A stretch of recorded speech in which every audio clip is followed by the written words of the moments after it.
A daring rescue 45 feet up in the air. The Ferris wheel emergency that sent first responders to the old Chesterfield Mall in the middle of the night. It was not a peaceful Memorial Day weekend in the city. What we're learning about crime in St. Louis thanks to a new report. A break from the heat and humidity this week, but thunderstorm chances return by the weekend, and so does the heat. We'll outlook how much rain is on the way this weekend. Hail, wind, rain, and 5 tornadoes. How you can get help paying for repairs after Sunday's severe storms. Right now, cicadas are waking up, causing a racket for many people in the region.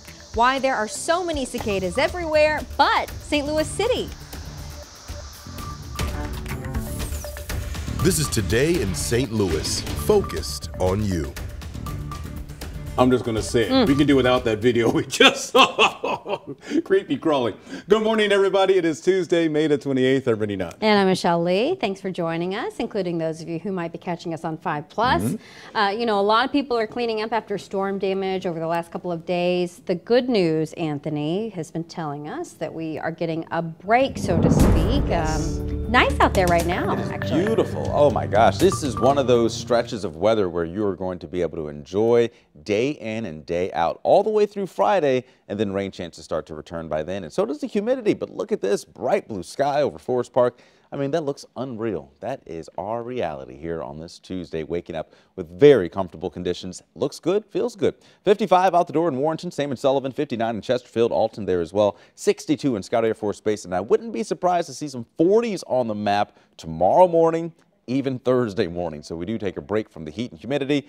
Up near 80 for your high temperature today. Now, there is a chance of an evening shower north up into Pittsfield, Alton, and Litchfield, but aside from that, our weather remains dry through the entire week, so do enjoy. Grab the shades, too. Let's get you out the door, talk to Paul Cook, see how our roadways are shaping up. Good morning, Paul. Good morning, Anthony. Less than 5 minutes ago, our first accident here. This is in Hazelwood, 270 going westbound. So it's that direction of going west, southbound to westbound there. And, well, you can't really see it here. It's kind of behind the MoDOT camera, but it's there. We have the 2 left lanes blocked, 3 vehicles involved in this accident. And that's a perfect location to where you can see it. It's 270 westbound at McDonald. You have Missouri Bottom Road near there as well.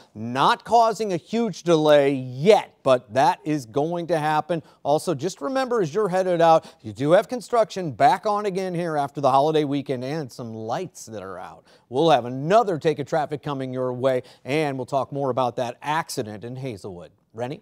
This morning, some first responders deserve to be applauded, and Amanda's recovering after being rescued from a collapsed Ferris wheel. It happened just a few hours ago outside of the old Chesterfield Mall. Mercedes McKay is joining us live there from that mall parking lot. This is where this all went down.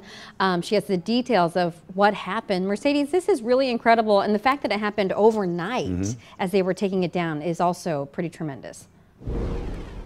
Rennie, Michelle, everything about this is terrifying and incredible at the same time. As Rennie mentioned, we really should applaud those first responders this morning for saving this man's life. So right now we are live in Chesterfield where that rescue took place here near the old Sears at the Chesterfield Mall. I'm going to step aside so you can see what we're working with right now. All morning long, we've been here for about an hour and a half now. They have still been taking down this Ferris wheel. They progress. About 15 minutes ago, we did see a couple workers standing around here, but they've been moving around all morning long. Now, this all started a couple of hours ago, just before 2 a.m. The 54-year-old man and other workers were taking down a Ferris wheel from a Memorial Day weekend carnival here when a section of the wheel collapsed and trapped him 45 feet up in the air. Dozens of firefighters bravely went up the wheel, harnessed the man, and slowly lowered him down. The rescue took 45 minutes overall. We interviewed the Monarch Fire Protection District Battalion Chief about how the man is doing. He was conscious, supported by his fellow workers.